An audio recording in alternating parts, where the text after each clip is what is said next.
શ્રી ગણેશાય નમઃ.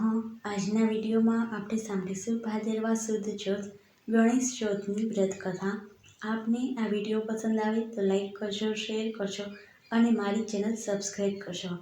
ભાદરવા માસની અંજવાળી ચોથે કરાતું આ વ્રત વિઘ્નહર્તા ગણેશજીનું છે.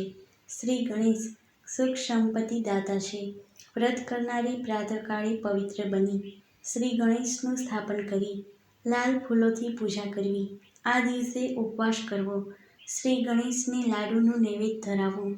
ભાદરવા માસની અંજવાળી ચોથે ગણેશજી રીતિ સિદ્ધિ સાથે કૈલાસ જઈ રહ્યા હતા. આકાશ માર્ગે જતા દુધાળા દેવનું મુખ જોઈ ચંદ્ર હસવા લાગ્યા અને વિઘ્નહર્તા ગણેશની ઠેકડી કરવા લાગ્યા. આથી સદાય શાંતિને ધારણ કરનારા ગણપતિને ચંદ્ર પર પારાવાર રોષ ઉપજ્યો. તરત જ તેમના મુખેથી શ્રાપ સરી પડ્યો.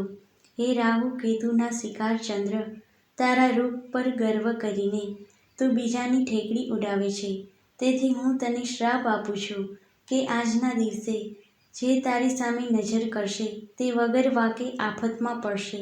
શ્રાપ સાંભળીને ચંદ્ર ધ્રુજવા લાગ્યો. શ્રાપ આપીને ગણેશ તો ચાલ્યા ગયા, પણ ચંદ્ર એટલો બધો ભયભીત થઈ ગયો કે જઈને કમળમાં છુપાઈ ગયો. પૃથ્વી પર ઘટાખોપ અંધકાર છવાઈ જતા સ્વર્ગના દેવતાઓ ચિંતા કરવા લાગ્યા. કેટલાક તો શ્રાપનું નિવારણ પૂછવા માટે બ્રહ્માજી પાસે દોડી ગયા. વિગતે વાત સાંભળી બ્રહ્માજી બોલ્યા, વિઘ્નહર્તા ગણપતિનો શ્રાપ કોઈ મિથ્યા ન કરી શકે. કોઈ દેવમાં આ સામર્થ્ય નથી. છતાં શ્રાપનું નિવારણ કરવું હોય તો ચંદ્રએ ગણેશજીનું વ્રત કરીને તેમને રીંઝવવા પડશે. ભાદરવા માસે અંજવાળી એકમથી આ વ્રત શરૂ થાય છે. આ દિવસે ગણેશની પંચધાતુની પ્રતિમા બનાવી તેની ચંદ્ર સ્થાપના કરે. 4 દિવસ સુધી વિધિવ્રત પૂજા કરે. લાડુનું નૈવેદ્ય ધરાવે. ગણેશજીની સ્તુતિ કરે. ચોથના દિવસે ઉપવાસ કરે. ચતુર્થીની સાંજે વાજતે ગાજતે મૂર્તિ જળમાં પધરાવે.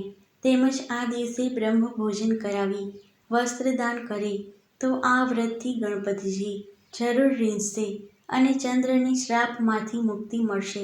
ભાદરવા માસની અંજવાળી એકમ આવતા ચંદ્રએ વ્રત શરૂ કર્યું. વ્રત પૂર્ણ થયે ગળગળા અવાજે ક્ષમાયાચના કરી. હે સર્વ જીવનું શુભ કરનાર સંકટહર્તા ગણેશજી, હું જાણીએ અજાણીએ તમારા દોષમાં આવ્યો છું. હે દયાના દેવ, દયા કરો, ક્ષમા કરો. ચંદ્રની આજીજીથી પ્રસન્ન થયેલા ગણપતિ પ્રગટ થયા. ચંદ્રને આશીર્વાદ આપતા બોલ્યા, હે રોહિણી પતિ ચંદ્ર, તને શ્રાપ મુક્ત તો ન કરાય, કારણ કે મેં આપેલો શ્રાપ મિથ્યા જતો નથી. છતાં હું તને એના કલંકથી મુક્ત કરું છું. જો કોઈ પણ જીવ ભાદરવા સુદ બીજના ચંદ્રના દર્શન કર્યા પછી ચોથના દર્શન કરશે તો તેને કોઈ સંકટ નહીં પડે, પરંતુ ભાદરવા સુદ ચોથના દિવસે તારા દર્શન કરનારને જરૂર કલંક લાગશે.